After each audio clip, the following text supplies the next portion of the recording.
ஆனால் பிரகாஷ் மித்ரனிடம், குட்டிப்பையா, அங்கிளும் ஆன்ட்டியும் அப்படி நடந்துகிட்டதுக்கு ரொம்ப சாரி, இனிமே இந்த மாதிரி பண்ண மாட்டோம், ஓகேவா என்று மன்னிப்பு கேட்க அது அஞ்சலிக்கு பெருத்த அவமானத்தை தந்தது. மேலும் அஞ்சலி திமிராக பேசிக் கொண்டிருக்க, சாரி பிரகாஷ், உனக்காக அவளை விட்டுறலான்னு நினைச்ச, ஆனா அவளோட திமிருக்கு அவ சாரி கேட்டா மட்டும்தான் விடுவ என்றாள் அனன்யா.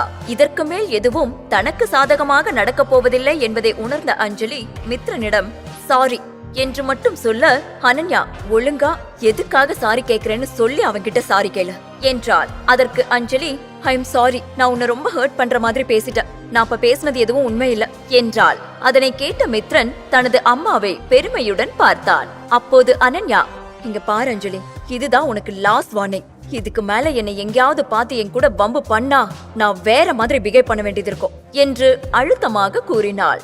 அதை கேட்டு அஞ்சலி பதில் சொல்ல வர, பிரகாஷ் அவளை இழுத்துக்கொண்டு அந்த இடத்திலிருந்து சென்று விட்டார். சற்று அமைதியானவள் அப்போதுதான் தனக்காக உதவி செய்ய வந்த கார்த்திக்கிற்கு ஒரு நன்றி கூட சொல்லாமல் விட்டுவிட்டோம் என்பதை உணர்ந்தாள். அந்த ரெஸ்டாரண்ட் முழுவதும் தேடிவிட்டு அங்கு வெயிட்டரிடம் கார்த்திக் எங்கிருப்பார் என்று கேட்க, அவர் VIP ரூமில் இருப்பதாக சொன்னான். உடனே மித்ரனுடன் அவன் இருக்கும் அறையை நோக்கி, சார், நீங்க இன்னைக்கு பண்ண ஹெல்ப்ப லைஃப்ல மறக்கவே மாட்டேன் என்று சொல்லிக் கொண்டே உள்ளே செல்ல, அங்கு கார்த்திக்கிற்கு பதிலாக சித்தார்த் அமர்ந்திருந்தான். அதைக் கண்டு அதிர்ச்சி அடைந்தவள், இவன் இங்க என்ன பண்றா என்று யோசித்து சிலை போல நின்று கொண்டிருந்தாள். இப்போது என்ன செய்ய போகிறாள் அனன்யா? இவன் இங்க என்ன பண்றா என்று யோசித்து சிலை போல் அமைதியாக நின்று கொண்டிருந்தாள். அப்போதுதான் அவனிடம் லண்டன் செல்வதாக சொன்னது அவள் நினைவுகளில் வந்தது.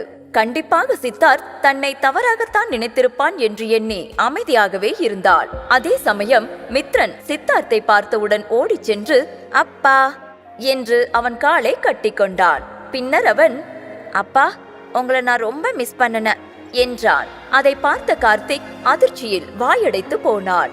சித்தார்த் மித்ரன் மேல் கோபப்படுவான் என்று உணர்ந்தவன் அவனிடம் சென்று, குட்டி, யார் நீங்க? எதுக்கு அவரை அப்பான்னு கூப்பிடுறீங்க? இப்படி பாக்குறவங்க எல்லாரையும் அப்பான்னு கூப்பிடக்கூடாது, அது ரொம்ப தப்பு, ஓகேவா என்று சொன்னான். மித்ரனோ அவன் சொல்லிய எதையும் காதில் வாங்கிக் கொள்ளாமல் சித்தார்த்தை மட்டுமே பார்த்து கொண்டிருந்தான். மீண்டும் கார்த்திக், சித்தார்த், அவன் சின்ன பையன், தெரியாம பண்ணிட்டான், நீ கோபப்படாத என்றான். அதற்கு அவன் எந்த ரியாக்ஷனும் இல்லாமல் இருக்க, கார்த்திக் அனன்யாவை குழந்தையை தூக்கி கொண்டு செல்லுமாறு சைகை காட்ட, அவளோ இன்னும் சிலை போல் அப்படியே நின்று கொண்டிருந்தாள். அப்போது அவள் மெதுவாக சித்தார்த்தை நிமிர்ந்து பார்க்க, அவனும் அவளைத்தான் பார்க்கிறான் என்பதை அறிந்தவளுக்கு சொல்ல முடியாத ஒரு உணர்வு தோன்றியது. இதற்கு மேல் இங்கு இருக்கக்கூடாது என்று எண்ணி மித்ரனை தூக்கச் செல்ல நினைக்கும் முன் சித்தார்த் மித்ரனை தன் மடியில் அமர்த்தி கொண்டான். அதைக் கண்டு கார்த்திக், அனன்யா இருவரும் அதிர்ச்சி அடைந்தனர். அவன் மித்ரனை பார்த்து, மித்துக்குட்டி, நீ நல்லா சாப்பிட்டியா இல்லையா என்று கேட்க, ஆமாப்பா, நான் ஒழுங்காவே சாப்பிடல, எனக்கு பசிக்குது என்றான் மித்ரன். சரி, உனக்கு தேவையான எல்லா ஃபுட்டும் இருக்கு, நீ பொறுமையா சாப்பிடு என்றான் சித்தார்த். மகிழ்ச்சி அடைந்தவன் அம்மாவையும் சாப்பிட அழைக்க, அவளும் வேறு வழியின்றி அமைதியாக அங்கு சென்று எதையும் சாப்பிடாமல் அமர்ந்து கொண்டாள். அங்கு நடப்பவற்றை பார்த்து கொண்டிருந்த கார்த்திக் சித்தார்த்திடம், சித்தார்த், இங்க என்ன நடக்குதுன்னு கொஞ்சம் சொல்றியா என்று கேட்க, அதற்கு முறைப்பு மட்டுமே பதிலாக வர அமைதியாக அமர்ந்து கொண்டான் கார்த்திக். பின்னர், அவன் இந்த குழந்தை மேல மட்டும் ஏன் இவ்வளவு பாசமா நடந்துக்கிறான்? ஒருவேளை முன்னாடி வந்த வதந்தி எல்லாம் உண்மையா இருக்குமோ என்ற சந்தேகம் வந்தது கார்த்திக்கிற்கு. இருந்தாலும் எதையும் கேட்க முடியாமல் தனக்குள் குழம்பிக் கொண்டுதான் இருந்தான் கார்த்திக். அப்போது தனது அப்பாவும் அம்மாவும் பேசாமல் அமைதியாக இருப்பதை கண்ட மித்ரன் அவனே பேச ஆரம்பித்தான். அவன் சித்தார்த்திடம், அப்பா, உங்களுக்கு தெரியுமா, அந்த கெட்ட ஆன்ட்டி அம்மாவை ரொம்ப டார்ச்சர் பண்ணாங்க என்றான். அப்படியா செல்லும்? அந்த கெட்ட ஆன்ட்டி வேற என்னெல்லாம் பண்ணாங்க என்று கேட்க, அப்புறம் எங்களை ஏர்போர்ட்ல இருந்து ஃபாரின் போக விடாம ஸ்டாப் பண்ணிட்டாங்க. அம்மா நிறைய ஜாப் எல்லாம் ட்ரை பண்ணி கஷ்டப்பட்டுட்டே இருந்தாங்க. இன்னைக்குதான் ஜாலியா சாப்பிடலான்னு வந்தோம், ஆனா இன்னைக்கும் அந்த ஆன்ட்டி வந்து அதை ஸ்பாயில் பண்ணிட்டாங்க என்றான். அப்போதுதான் சித்தார்த்துக்கு அனன்யா தன்னிடம் பொய் சொல்லவில்லை, அஞ்சலியால் தான் அவள் ஃபாரின் செல்லவில்லை என்பதை உணர்ந்து கொண்டவனின் கோபம் சிறிது குறைந்தது. மேலும் அனன்யாவை பார்த்து, என்ன பண்ணிட்டு இருக்க? நீயும் ஒழுங்கா சாப்பிடல, உட்கார்ந்து சாப்பிடு என்றான். அதற்கு அவள், இல்ல தேங்க்ஸ், எனக்கு பெருசா பசிக்கல என்றாள். உடனே அவன் வெயிட்டரை அழைத்து, இதுக்கு முன்னாடி அவங்க என்ன ஆர்டர் பண்ணாங்களோ அதை எல்லாத்தையும் எடுத்துட்டு வாங்க என்றான். இதை பார்த்து கொண்டிருந்த கார்த்திக், இவன் கண்டிப்பா சாதாரண ஒரு பொண்ணுக்காக அவளுக்கு பிடிச்சதெல்லாம் ஆர்டர் பண்ண மாட்டான், என்று நினைத்தான். அதற்கு மேல் ஆர்வம் தாங்க முடியாமல் அவனிடம், சித்தார்த், உனக்கு கல்யாணம் ஆயிடுச்சா? சொல்லவே இல்ல. அண்ணியை எனக்கு இன்ட்ரோ பண்ண மாட்டியா என்று கேட்டுவிட்டு அனன்யாவை பார்த்து, ஹாய் அண்ணி என்றான். உடனே பதறிய அனன்யா, ஐயோ, நான் உங்களோட அண்ணியெல்லாம் இல்லைங்க. நீங்க ஹெல்ப் பண்ணதுக்கு உங்களுக்கு தேங்க்ஸ் சொல்லலான்னு வந்த, அவ்வளவுதான் என்றாள். பின்னர் சித்தார்த்தை கண்டு கொள்ளாமல் கார்த்திக்கும் அனன்யாவும் பேசிக்கொண்டே இருந்தனர். அதை கண்ட சித்தார்த் கடுப்பில், டேய், சாப்பிடுதானே வந்த, அத மட்டும் பாரு, தேவையில்லாத கேள்வியெல்லாம் கேட்டுட்டு இருக்காத என்றான். அவன் கோபத்தை பற்றி அறிந்தவன் அமைதியாக சாப்பிட்டான். அப்போது ஆர்டர் செய்த சாப்பாடு வர குனிந்த தலை நிமிராமல் அமர்ந்து சாப்பிட்டுக் கொண்டிருந்தாள் அனன்யா. சாப்பிட்ட பின் சிறிது நேரம் கழித்து அவள் மித்ரனை வீட்டுக்கு செல்லலாம் என்று அழைக்க, அவனோ சித்தார்த்தின் கையை பிடித்துக் கொண்டு, அப்பா, நான் உங்களை விட்டு போக மாட்டேன், பிளீஸ் நீங்க அம்மா கிட்ட சொல்லுங்க, நான் உங்க கூடவே இருக்கேன் என்றான். அனன்யா அவனிடம், மித்து, நீ ரொம்ப அடம் பிடிக்கிற, வா போலாம் என்று சொல்ல, இல்ல, நான் வரமாட்டேன், எனக்கு அப்பா தான் வேணும். அப்பா, நாங்க உங்க கூடவே இருக்கோம், அப்பதான் மத்தவங்க யாரும் வந்து எங்களை டிஸ்டர்ப் பண்ண மாட்டாங்க என்று அழுது கொண்டே மேலும் அடம் பிடித்தான். பிறகு அவனை சமாதானப்படுத்தும் நோக்கில் சித்தார்த் அவளின் வீட்டு அட்ரஸை கேட்டு அவனை டிராப் செய்வதாக சொன்னான். வேறு வழி இல்லாமல் அவளும் ஒப்புக்கொண்டாள். பின்னர் அனைவரும் கிளம்பினர். கார்த்திக் டிரைவ் செய்ய சித்தார்த் அருகில் அமர்ந்திருந்தான். மித்ரன் தன்னுடைய அப்பாவுடன் செல்கிறோம் என்ற மகிழ்ச்சியில் துள்ளி குதித்துக் கொண்டிருந்தான். சித்தார்த்தோ ஓரக்கண்ணில் அனன்யாவை தான் பார்த்து கொண்டிருந்தான். அதை பார்த்து கார்த்திக், ஒருவேளை நாம தான் தப்பா யோசிக்கிறோமா என்ற குழப்பத்தில் டிரைவ் செய்து கொண்டிருந்தான். பின்னர் வீடு வந்ததும் அவர்களுக்கு நன்றி சொல்லிவிட்டு மித்ரனை தூக்க போக, அவனோ, அப்பா, நீங்க எங்க கூட வீட்டுக்கு வரலையா என்று கேட்டான். அனன்யாவிற்கோ சித்தார்த் விஷயத்தில் மட்டும் மித்ரன் ஏன் இவ்வளவு அடமண்டாக இருக்கிறான் என்பது புரியவில்லை. இதற்கு மேலும் அவர்களை தொந்தரவு செய்ய விரும்பாதவள் மித்ரனை பார்த்து, மித்து, நம்ம யாரையும் அதிகமா டிஸ்டர்ப் பண்ணக்கூடாது, நீ வா என்று சிறிது கோபமாக சொல்ல, புரிந்து கொண்டவன் இறங்கி வந்து அனன்யாவின் கையை பிடித்துக் கொண்டான். ஐ எம் சாரிம்மா, நான் அப்பாவை ரொம்ப மிஸ் பண்ண, அதனாலதான் அப்படி நடந்துகிட்ட என்று அழுது கொண்டே சொல்ல, அதை பார்த்த சித்தார்த்திற்கு அவனை தூக்கிச் செல்ல வேண்டும் போல் இருந்தது. ஆனாலும் அவனை கட்டுப்படுத்தி கொண்டு அமைதியாக அமர்ந்திருந்தான். அவன் கியூட்டாக ரியாக்ட் செய்வதை பார்த்த கார்த்திக், சித்தார்த், ஏன் அந்த பையனை அழ வச்சுட்டே இருக்கீங்க?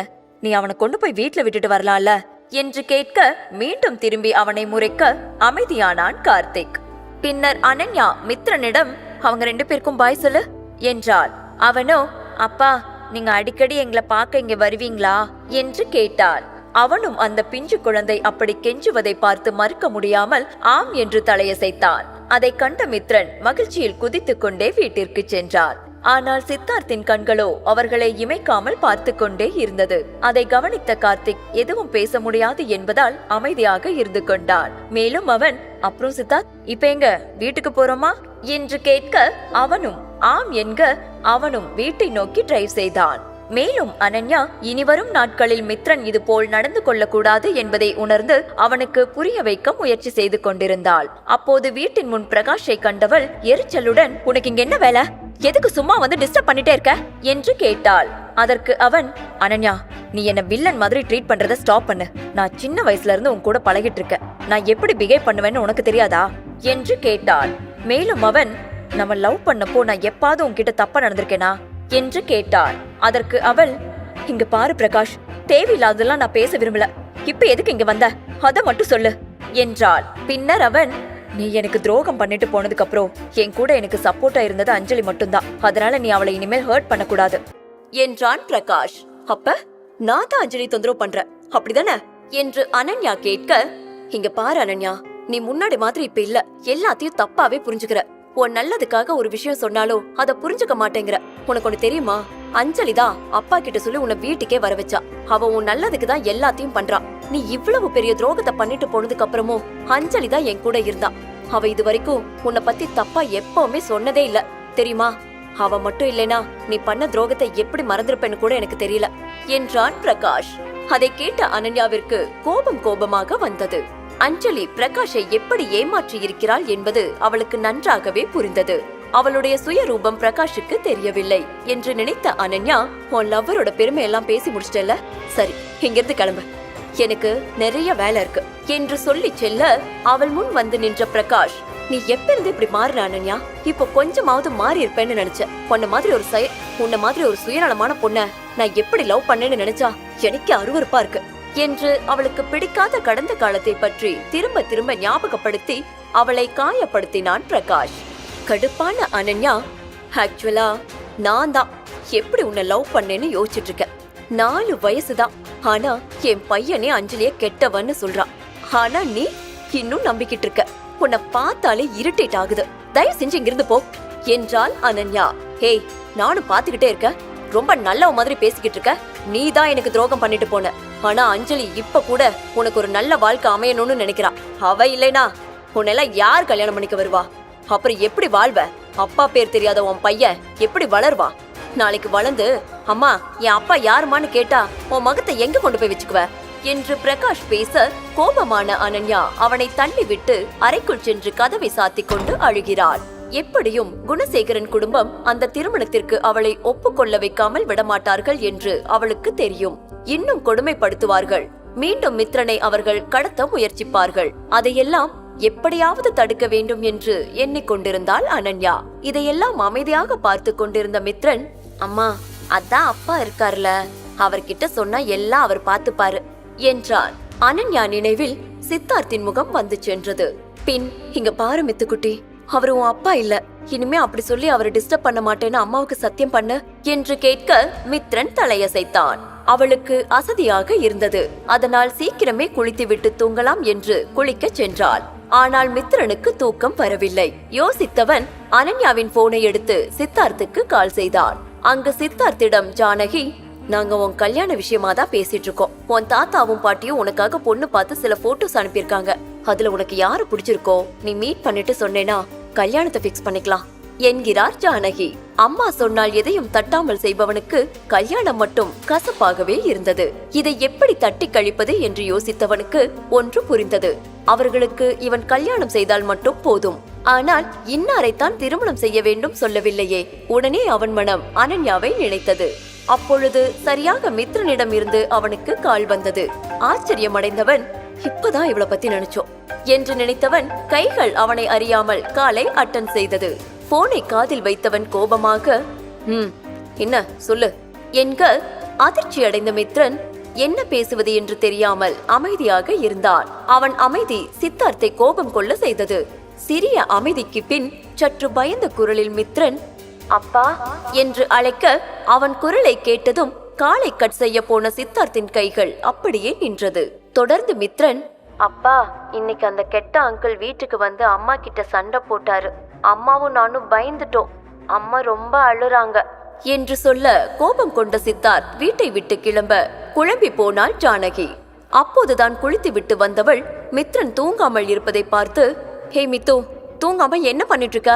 ஒழுங்கா தூங்கு என்க மித்ரனும் தூங்கச் சென்றான். அப்போது சரியாக காலிங் பெல் அடிக்கும் சத்தம் கேட்டது. அதை கேட்ட மித்ரன் குஷியாக, அனன்யாவோ குழப்பத்தில் சென்று கதவை திறக்க அங்கே நின்ற சித்தார்த்தை பார்த்து அதிர்ச்சி அடைந்தாள்.